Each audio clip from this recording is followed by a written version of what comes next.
Olá, vamos dar início à nossa leitura do dia. Hoje é o dia 240 e as escrituras do dia hoje são Jó, capítulo 28, do versículo 1 ao capítulo 30. Em seguida vamos ler 2 Coríntios, capítulo 2, versículo 12 ao 17. Depois vamos ler também Salmos, capítulo 42, do versículo 1 ao 11. E por último vamos ler Provérbios, capítulo 22, versículo 7. Vamos dar início à leitura lendo Jó, capítulo 28, versículo 1 ao capítulo 30, versículo 31. Elogio da sabedoria. Os seus olhos veem o que há de precioso. Na verdade, a prata tem as suas minas, e o ouro que se refina tem o seu lugar. O ferro é tirado da terra, e da pedra se funde o cobre. Os homens põem termo à escuridão, e até os últimos confins procuram as pedras ocultas nas trevas e na densa escuridão. Abrem entrada para minas longe da habitação dos homens. São esquecidos pelos que passam por cima, e assim, longe de todos, dependurados em cordas, balançam de um lado para o outro. Da terra procede o alimento, mas embaixo ela é revolvida como que pelo fogo. Nas suas pedras se encontra safira, e há pó que contém ouro. Essa vereda, a ave da rapina a ignora, e os olhos do falcão nunca a viram. Feras majestosas nunca pisaram essa vereda, e nenhum leão passou por aqui.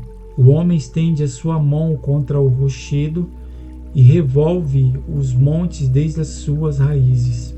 Abre canais nas pedras, e os seus olhos veem tudo o que há de mais precioso. Tapa os veios de água, e nem uma gota sai deles, e traz à luz o que estava escondido, o valor da sabedoria.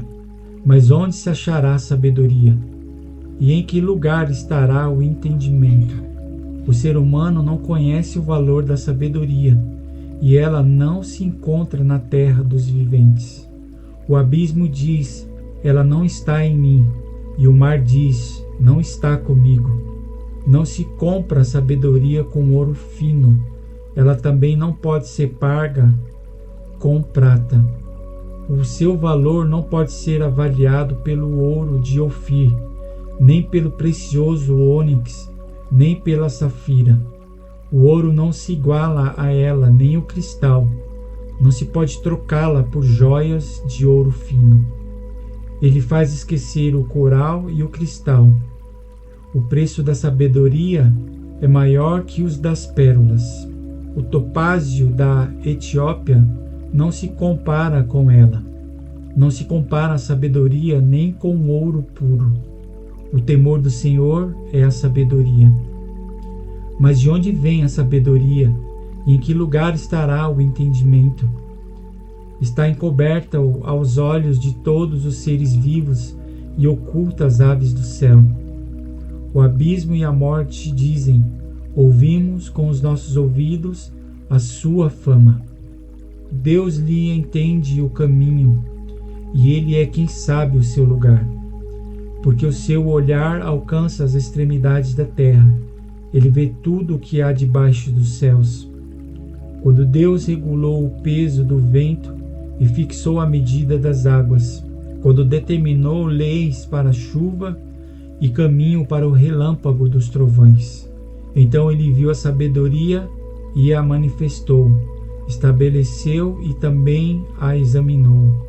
E disse ao ser humano, eis que o temor do Senhor é a sabedoria, e afastar-se do mal é o entendimento. Defesa final de Jó. Deus cuidava de mim.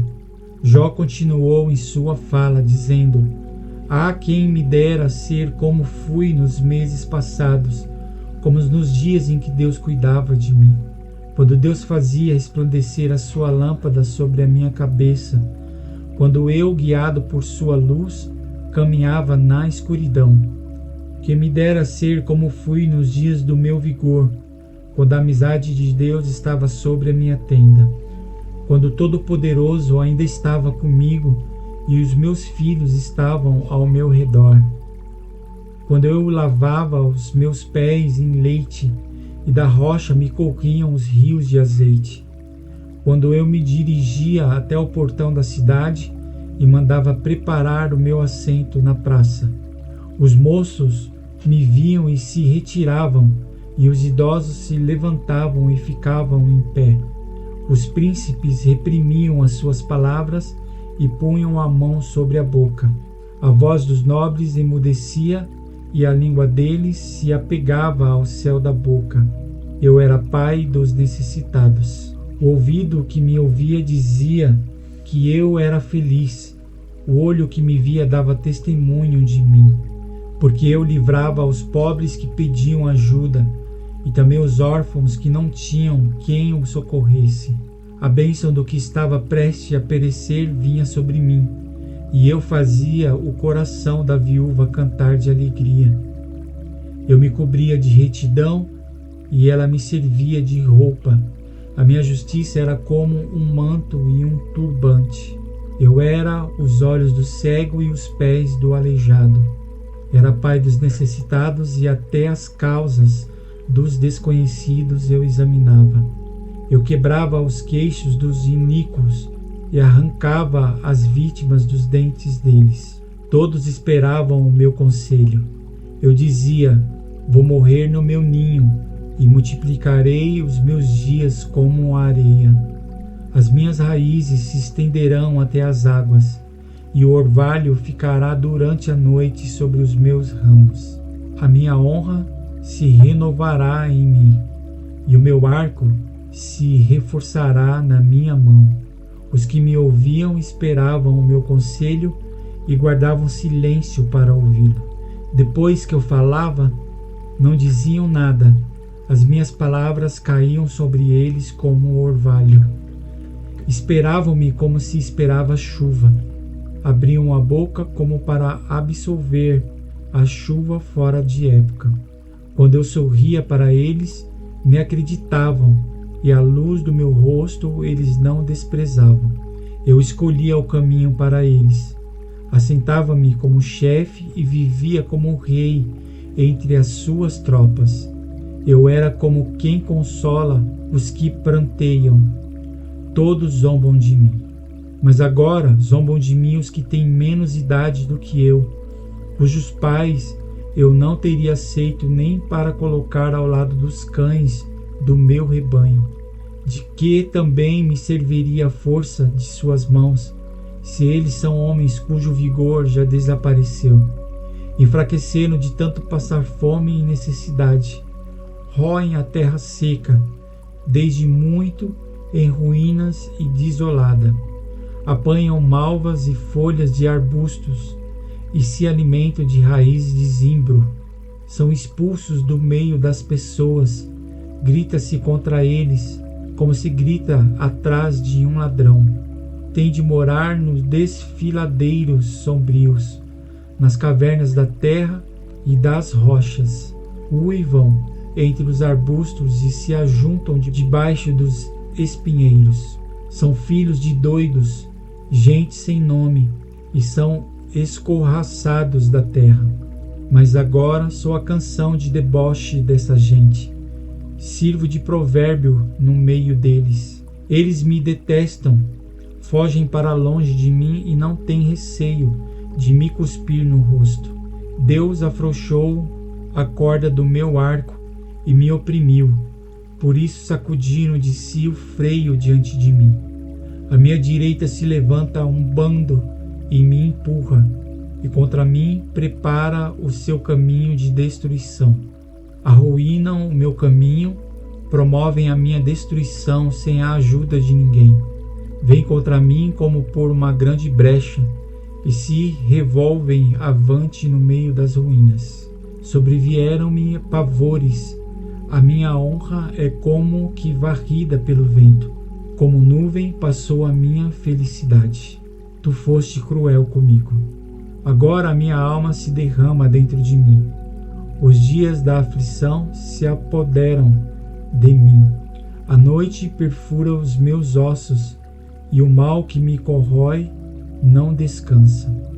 Pela grande violência do meu mal, está desfigurada a minha roupa. Este mal me envolve como a gola da minha túnica. Deus me lançou na lama e me tornei semelhante ao pó e à cinza. Clamo a ti, ó Deus, e não me respondes. Estou em pé, mas apenas olhas para mim. Tu foste cruel comigo e com a força da tua mão me atacas. Tu me levantas sobre o vento e me fazes cavalgá-lo. No estrondo da tempestade, me jogas de um lado para o outro, pois eu sei que me levarás à morte e à casa destinada a todos os vivos.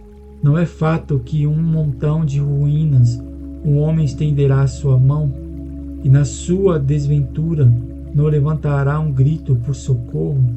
Por acaso não chorei por aquele que atravessava dias difíceis? Não se angustiou a minha alma pelo necessitado? Quando eu esperava o bem, eis que me veio o mal. Esperava a luz e veio a escuridão. Eu clamo por socorro.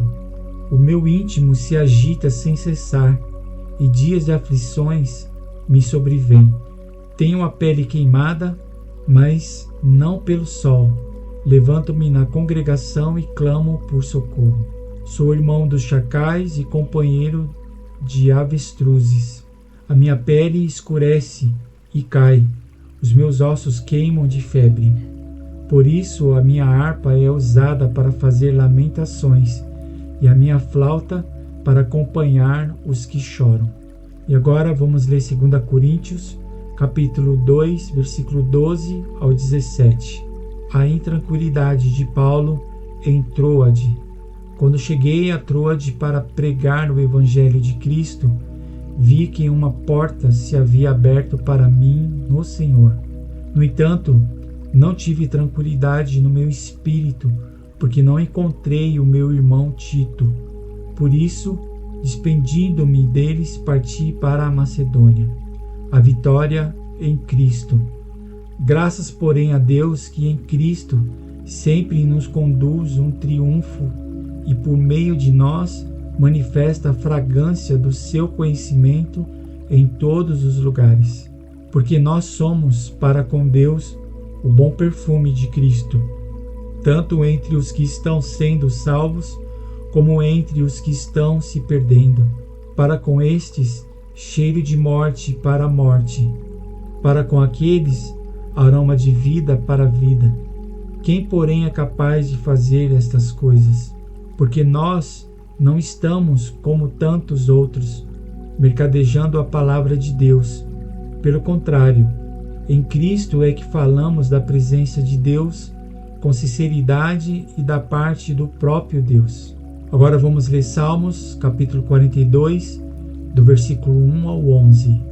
A alma suspira por Deus. Ao mestre de canto, salmo didático dos filhos de Corá. Assim como a corça suspira pelas correntes das águas, assim por ti, ó Deus, suspira a minha alma. A minha alma tem sede de Deus, do Deus vivo. Quando irei e me apresentarei diante da face de Deus, as minhas lágrimas têm sido meu alimento dia e noite, enquanto me dizem continuamente: e seu Deus, onde está? Lembro-me destas coisas, e dentro de mim se derrama a minha alma, de como eu passava com a multidão de povo e os guiava em procissão à casa de Deus, entre gritos de alegria e louvor, multidão em festa. Porque você está abatida, ó minha alma? Porque se perturba dentro de mim? Espere em Deus, pois ainda o louvarei, a Ele meu auxílio e Deus meu. Sinto abatida dentro de mim a minha alma. Lembro-me, portanto, de ti, nas terras do Jordão, no Hermon e no monte Mizar. Um abismo chama outro abismo. Ao ruído das tuas cachoeiras, todas as tuas ondas e vagas passaram sobre mim.